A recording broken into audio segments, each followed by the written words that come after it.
사랑하는 성도 여러분, 오늘은 7월 둘째 주일입니다. 오늘은 맥주 감사를 지난 두 번째 주일이었는데요. 오늘은 성령 강림 또 여섯 번째 주일이기도 했어요. 오늘 2부 예배 시간에는 이제 1셀부터 5셀 여성 셀들이 2부 예배에 나와서 예배해서 2부 예배가 굉장히 오늘은 풍성했습니다. 그리고 3부 예배 시간에도 이제 성도님들이 가득 찼지만 그래도 조금 공간들이 있어서 조금 우리 거리두기에 좀 용이했던 그런 시간이 아니었나 이런 생각이 들고요. 3부 예배 시간에 자리를 비워둔 이유가 있습니다. 뭐냐면 아직까지도 예배에 나오지 못하는 분들이 좀 힘써 예배에 나오기를 기대한 좀 바람이 있고요. 또 이제 교회 방역 규칙이 조금 바뀌었습니다. 그래서 큰 소리로 기도하고 찬양하는 것들에 대해서 좀 금지하는 편인데, 기도하는 가운데 그런 생각이 들었어요. 큰 소리로 우리가 기도할 수 없다면, 큰 소리로 찬양할 수 없다면 그러면 깊이 기도하자, 또 높이 기도하자, 또 넓게 기도하자, 그리고 주님과 더 가까이 나아가는 기도를 드리자, 이런 생각을 하게 됐고요. 또 교회 안에서 소그룹 모임들이 금지됐지만, 모임은 금지됐지만 마음속에서의 만남은 더 자주 이루어져야 된다. 그리고 더 가까이, 마음의 거리를 좀 더 가까이 해야 되겠다, 이런 생각을 해보게 됐습니다. 자, 어쨌든 이런 상황들이 쉽진 않지만 그럼에도 불구하고 주어진 상황에 최선을 다하는 것이 우리 그리스도인들의 책임이 아닌가 하는 생각이 들고요. 여러분, 포기하지 마십시오. 하나님 살아계시잖아요. 그리고 여러분 사랑하는 우리 하나님께서 여러분과 함께 하시잖아요. 자, 돌아오는 주일에는 이 영상을 본 모든 분들이 다 성전에 나오시기를 축복하고요. 그리고 나오지 못하는 분들도 섬겨주시기 바라고, 또 전도의 불이 붙었으면 좋겠다. 전도의 불이 붙어서 성령이 활성화되어지는 은혜가 있었으면 좋겠습니다. 또 한 가지요. 3개월 동안 교회를 못 나왔던 분들 가운데 4분이 지난 주일날 새로 오셨습니다. 너무도 감사한 그런 시간이었고, 오랜만에 뵈니까 너무너무 반가운 거예요. 자, 돌아오는 주일에 우리 가족들 다 같이 모여 예배할 수 있기를 주님의 이름으로 소원합니다. 자, 이 시간에는 우리가 셀 모임을 시작하면서 영상 셀 모임 가운데 찬양 드리고 시작하려고 합니다. 찬송가 236장인데요. 우리가 새 예루살렘 성에서 다 함께 만나자라는 제목의 찬양입니다. 자, 우리 기쁨으로 저 천국을 소망하면서 찬양하고 다시 뵙겠습니다.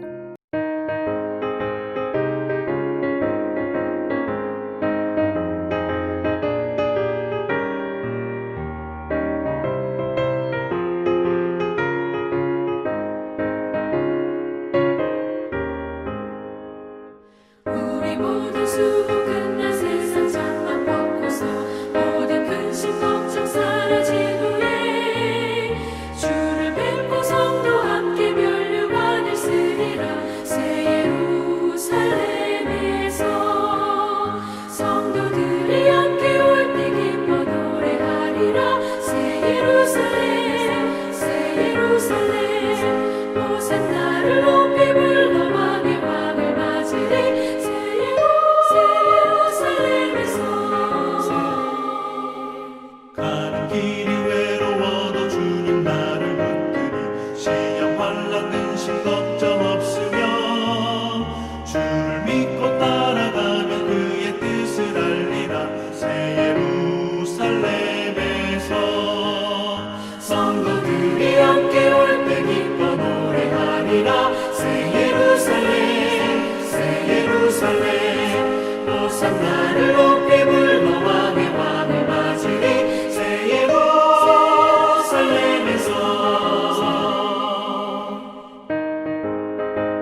우리 모든 수고 끝나 세상 장막 벗고서 모든 근심 걱정 사라진 후에 주를 뵙고 성도와 함께 면류관을 쓰리라 새 예루살렘에서 귀한 찬양 함께 드리고 왔습니다. 이처럼 이 땅에 공중 재림하시고 또 지상 재림하실 우리 주님을 기다리고 우리 주님과 함께 왕노릇하는 천년왕국을 기다리면서 날마다 찬양하는 여러분 다 되시기를 주의 이름으로 축복합니다. 자, 우리 하나님의 말씀 함께 보겠습니다. 하나님의 말씀은 사도행전 2장 42절부터 47절까지의 말씀입니다. 아래 자막이 나오겠는데요. 함께 하나님의 말씀 읽고 돌아오겠습니다. 제2장. 그들이 사도의 가르침을 받아 서로 교제하고 떡을 떼며 오로지 기도하기를 힘쓰니라. 사람마다 두려워하는데 사도들로 말미암아 기사와 표적이 많이 나타나니 믿는 사람이 다 함께 있어 모든 물건을 서로 통용하고 또 재산과 소유를 팔아 각 사람의 필요를 따라 나눠주며 날마다 마음을 같이하여 성전에 모이기를 힘쓰고 집에서 떡을 떼며 기쁨과 순전한 마음으로 음식을 먹고 하나님을 찬미하며 또 온 백성에게 칭송을 받으니 주께서 구원받는 사람을 날마다 더하게 하시니라.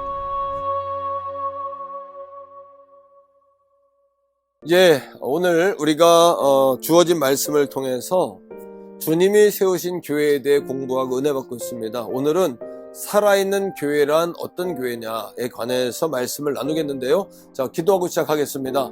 사랑의 하나님 감사합니다. 오늘 말씀을 통해서 은혜 주시고 또 깨달음을 주시고 감화 감동 허락해 주옵소서.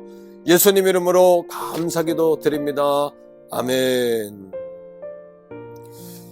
우리가 지난 2시간을 통해서 교회란 무엇인가 라는 말씀을 나누었습니다. 자, 여러분, 교회란 세상으로부터 부르심을 받은 구원받은 사람들의 모임이다. 이것이 교회다. 그럼 건물은 뭘까요? 자, 건물은 성전입니다. 그리고 성전에서는 우리가 하나님께 예배를 드리는 거죠. 그러니까 예배당이라고도 부르기도 합니다. 교회는 뭐냐 하면 세상으로부터 부르심을 받아 나온 구원받은 사람들의 모임, 바로 이 모임이 교회고요. 저와 여러분들이 교회인 거죠. 마찬가지입니다. 자, 교회의 주인은 누구실까요? 그렇다면요.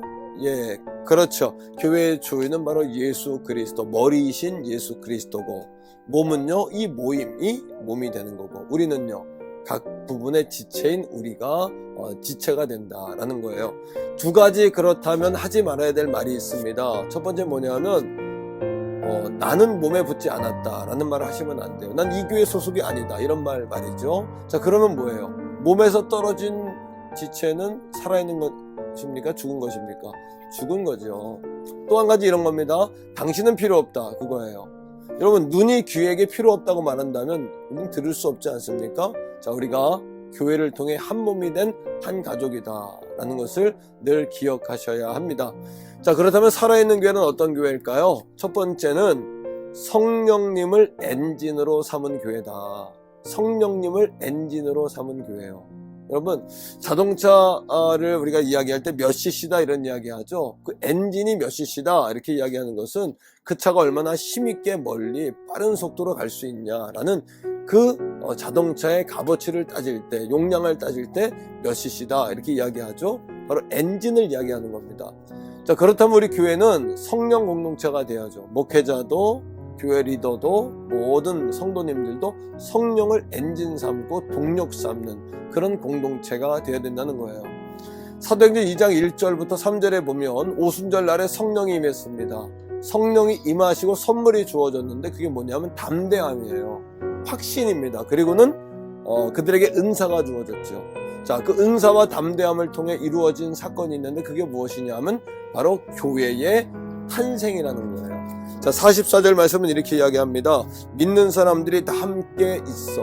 그러니까 세상으로부터 부르심을 받은 구원받은 사람들이 모였습니다. 교회가 된 거예요. 46절은 이렇게 이야기해요. 성전에 모이기를 힘썼다. 사람들이 성전에 모여서 모이는 교회가 되었습니다.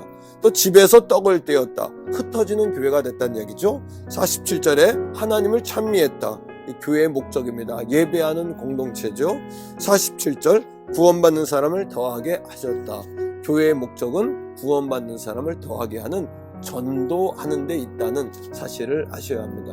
근데 이 모든 것들이 우리 힘으로 할 수 없어요. 성령께서 되게 하셔야 합니다. 그러니까 교회는 성령으로 말미암아 탄생되었고 교회는 성령으로 말미암아 되어진다. 그 교회가 살아있는 교회다라는 거죠. 두 번째입니다. 살아있는 교회란 배우는 교회예요. 여러분 42절 말씀을 볼까요? 자, 그들이 사도들의 가르침을 받아 이렇게 이야기합니다. 그들은 누구냐 하면 유대인들입니다. 제자들의 복음을 듣고 3,000명이나 그들이 회개하고 돌아왔어요. 놀라운 것은 그들이 조금 전까지만 해도 예수를 십자가에 못 박은 사람들 아니었습니까? 그런 그들이 주님 앞에 돌아온 놀라운 역사가 일어났어요. 자, 그런데 중요한 것은 그들이 신비한 성령의 역사를 경험하고 거기서 멈춘 것이 아니라 하나님에 대한 더 알에 대한 열망을 갖는 거죠. 그게 제자들, 사도들 앞에 나온 겁니다. 42절을 다시 보면 그들이 사도들의 가르침을 받았다. 이 말씀은 사도들 아래 모여 앉았다. 이런 이야기입니다. 모여 앉았다. 그 이야기는 또 이런 의미를 가지고 있습니다. 당신이 무슨 이야기를 하든지 우리가 배우겠습니다. 순종하겠습니다. 이런 이야기죠. 살아있는 교회는 성령 충만과 더불어서 하나님에 대해 더 알고자 하는 열망을 가지고 배우는 교회입니다. 이런 교회가 살아있는 교회라는 거죠. 자, 그렇다면 우리의 질문이 있어요. 뭐죠? 목사님, 베드로나 요한 같은 사도들에겐 당연히 순종할 수 있는데 이 시대는 사도가 없지 않습니까? 이렇게 말하는 분들 계시죠? 자, 여러분 그렇다면 기억하십시오. 자, 지금은 성경 말씀의 권위에 순종하시면 되는 겁니다. 교회 위에 성경이 있습니다. 성경 위에 예수 그리스도가 계신 거예요. 교회가 성경의 권위를 부여한 것이 아니라 성경이 교회와 성도들에게 영적 권위를 부여했다는 사실을 여러분들은 기억하셔야 합니다. 자, 살아있는 교회란 어떤 교회요? 배우는 교회예요. 어떤 걸 배울까요? 에베소 여러분 3장 13절 14절 말씀 가운데 보면은 이렇게 이야기하고 있습니다. 제가 말씀을 한번 읽어볼게요. 에베소 4장 13, 14절인데요. 우리가 다 하나님의 아들을 믿는 것과 하나님의 아들을 믿는 것에 관해 배우셔야 합니다. 두 번째, 자, 아는 일에 하나가 되어 온전한 사람을 이루어 온전하게 되기 위하여 배우셔야 합니다. 이거는 성결의 은혜다라고 이야기하죠. 자, 그리스도의 장성한 분량에 충만한 데까지 이르리니 이것은 우리가 그리스도의 충만한 분량까지 이르러 승리하는 생활을 하는 겁니다. 신유의 복음입니다. 자, 이는 우리가 이제부터 어린아이가 되지 아니하여 사람의 속임수와 간사한 욕에 빠져 온갖 교훈의 풍조에 밀려 요동하지 않게 하려 함이라. 영원한 승리의 삶을 배우셔야 합니다. 재림의 삶이에요. 중생, 성결, 신유, 재림. 교회에 와서는 이 거듭남으로부터 다시 오시는 주님까지 그리고 우리 일상 가운데 승리하는 삶을 마땅히 배워야 한다는 겁니다. 세 번째입니다. 살아있는 교회란 돌보는 교회입니다. 돌보는 교회. 42절 말씀은 이렇게 이야기합니다. 서로 교제하고 떡을 떼며 기도하기를 힘썼다. 교제는 어떤 뜻이냐면 코이노이아라고 이야기해요. 한 몸으로서의 공동체로서의 교제, 이런 이야기인데 두 가지 방법이 있습니다. 떡을 뗀다. 믿는 성도들은 서로 모여 떡을 떼고 식탁의 공동체를 갖고요. 차도 마시고 교제하셔야 돼요. 자, 교제의 궁극적인 목적이 뭔지 아세요? 바로 성도의 약함을 알고 그들을 위해 기도해 주는 겁니다. 떡을 떼는 것과 기도하는 것은 성도의 교제의 기본이라는 거죠. 자, 또 하나가 있어요. 자, 돌봄의 자세한 수칙이 나옵니다. 44절부터 45절에 나오고 있는데 여기서 여러분 기억해야 될 두 가지 단어가 있어요. 그건 뭐냐면 통용한다라는 단어와 나누어 준다는 단어예요. 통용이라는 건 공동재산이라는 이야기입니다. 나눈다는 이야기는 자기의 것을 팔아야 된다는 이야기예요. 그럼 성경은 성도의 개인 재산을 인정하지 않는 걸까요? 절대 그렇지 않죠. 그거는 공산주의입니다. 개인 사유재산을 인정하지 않는 것은 공산주의죠. 자, 성경은 우리 각자가 개인 재산, 사유재산을 인정합니다. 신명기 28장 3절로 6절까지 말씀해 보면요, 하나님이 개개인에게 복을 주시지 않습니까? 자, 제가 읽어볼게요. 성읍에서도 복을 받고 들에서도 복을 받을 것이며 내 몸의 자녀와 내 토지의 소산과 내 짐승의 새끼와 소와 양의 새끼가 복을 받을 것이다. 바로 너의 라고 이야기하지 않습니까? 자, 그럼에도 불구하고 우리가 간과하지 말아야 될 사실은 뭐냐 하면 돌봄의 공동체가 되어야 된다는 거예요. 통용하고 또 나눠주는 공동체 말입니다. 여기엔 세 가지 의미가 있습니다. 자, 어떤 의미가 있냐 하면요. 첫째는 이런 거예요. 자, 함께 공유한다는 거예요. 쉐어인한다. 우리 안에서 나눈다는 거죠. 자, 이거는 해석하면 이렇습니다. 하나님이 주시는 것은 나만의 것이 아니다 라는 의미예요. 두 번째, 함께 나누는 겁니다. 쉐어 아웃 하는 겁니다. 밖으로 나누는 겁니다.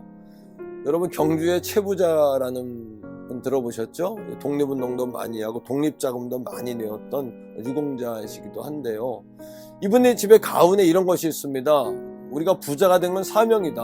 그러니까 백리밖에 굶어 죽는 사람이 있어서는 안 된다. 우리 집으로부터 백리밖에 양식이 없어 굶어 죽는 사람이 없도록 해라. 이게 최부자 집의 유언이거든요.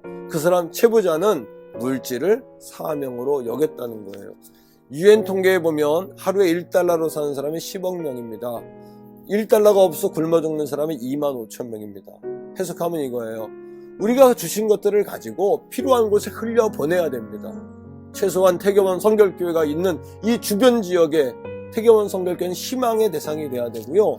굶어 죽는 사람, 또 없어 못 쓰는 사람이 없도록 우리 교회 때문에 모든 사람들이 복을 받는 역사가 일어나야 된다라는 거죠.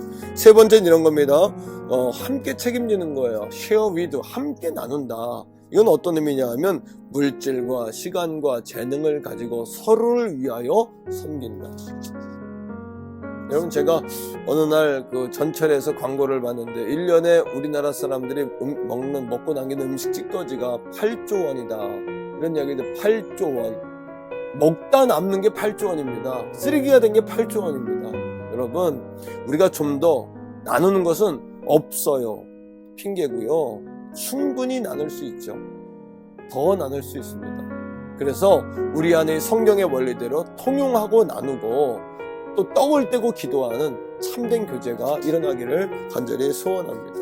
말씀을 맺으면서 제가 교회론에 관하여 계속 말씀을 전하고 있는데 저는 두 가지 질문에 늘 봉착합니다. 첫째는 정말 이 시대의 교회는 대안이 될 수 있는가? 주님이 꿈꾸셨던 그런 교회인가? 희망을 주는 교회인가? 저는 그렇다라고 생각합니다. 교회가 살면 세상은 다 산다. 교회가 살면 자녀도 살고 가정도 산다.